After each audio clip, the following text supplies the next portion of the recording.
Good morning, everybody. Hope you had a fantastic Thanksgiving. Terastal Festival EX just seems to keep getting better and better. Just when you don't think it's going to get better, it just keeps getting better. So we got a couple things to look at today. We got some new artworks and then also something that they spoiled in Japan, which is really important actually, considering we're going to be getting something in English that they're not getting in Japanese, at least something that we have not seen yet. So we'll get to that in a minute. But let's go ahead and take a look at the new artworks that have been spoiled because we got a handful today.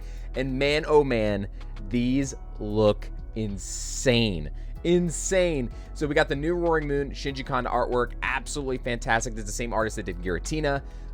It's just, oh man, this card's absolutely beautiful. Now, one thing real quick before we look at some of these other artworks, what it seems like that they are doing here is they're reprinting pretty much one or two of the major cards from each one of the last few sets, which means potentially I wouldn't be surprised if we see a Charizard or a Pikachu remake. They did a couple of the Charizard already because of Paldean Fate, so maybe not Charizard, but I think the Pikachu could potentially see another artwork in the set, even though we just got Surging Spark. So keep that in mind for those of you guys that are collecting. It is very possible for that to happen. But let's take a look at some of the artworks here. This Raging Bolt is insane. I love the other Raging Bolt from Temporal Forces, but this is absolutely stunning. I love this artwork. Man, this thing looks insane.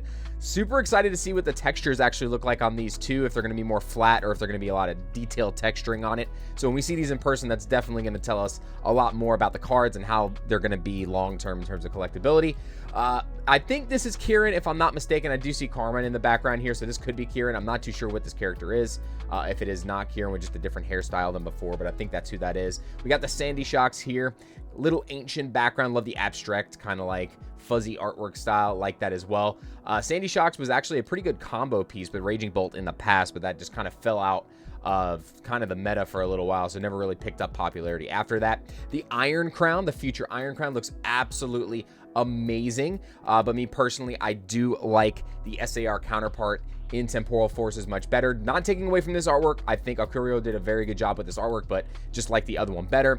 Then we got the Iron Valiant. Now, this one is amazing. I don't know which one I like more because the one from Paradox Rift was absolutely stunning too, but this card just looks, oh man, this card looks amazing. Like, look at the detail on this. It just looks so good. And just the details in general, just on these cards that we've gotten spoiled over the last few hours. And obviously, I'm doing this in the morning once I've woken up. A lot of this got spoiled while I was sleeping. Now, actually, my favorite card of the bunch overall is probably not one of the more popular ones, but I love this Iron Hands. This Iron Hands looks absolutely sick. The artwork, the high saturation on it, just the colors pop. It's basically, I believe it's the same artist that did the Zera Aura a couple sets ago, and the Zera Aura looked amazing too. Very bright, very vibrant. But I like Iron Hands as a Pokemon in the TCG as well, so I'm definitely going to want to get my hands on this. I think it's very strong in the actual TCG, and this artwork goes absolutely insane. I like that they have like all the crystal background here from Area Zero. I absolutely love this. It gives you that feeling when you're deep in the caves in the game. I absolutely think that's amazing. I said the word absolutely way too much there. Goodness gracious. Now, this is important. So this is what I was talking about at the beginning of the video.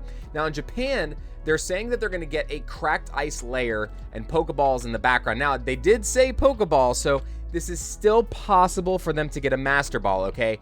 But seeing it like this probably means basically we're just going to get one big Pokeball and one big Master Ball in English and Prismatic Evolutions. Now, we've been told already, confirmed, that we are getting Master Ball in English, in the variants in English. Now, we don't know if that's going to happen in Japan yet, but these look really good with just a single Pokeball instead of the Pokeball all around it. And I'm sure in person, these are going to pop and just look absolutely amazing. We're going to see these next week whenever we do our openings for Terastal Festival to see what they look like in person.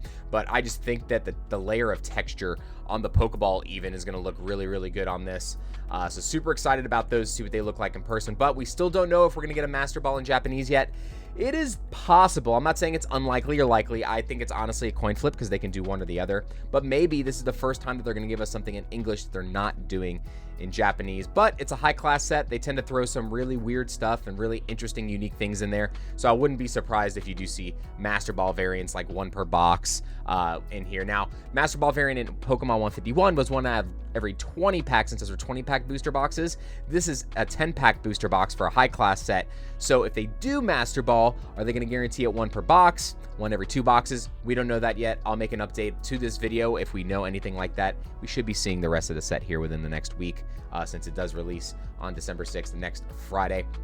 Now, the other thing that is really interesting to me here is we have not seen illustration rares yet. Okay, and in the press release, it said that there was illustration rares. It didn't say how many.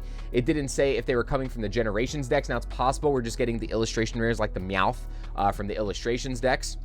But we still do not know that yet. And obviously, Prismatic Evolutions is set to come out on the 17th of January, which you guys haven't been able to get pre-orders in. Just stay diligent. Keep checking the alerts. Stay on the websites. Try to get in there. I know the demand is super high. Bots plus high demand equals super hard to pre-order.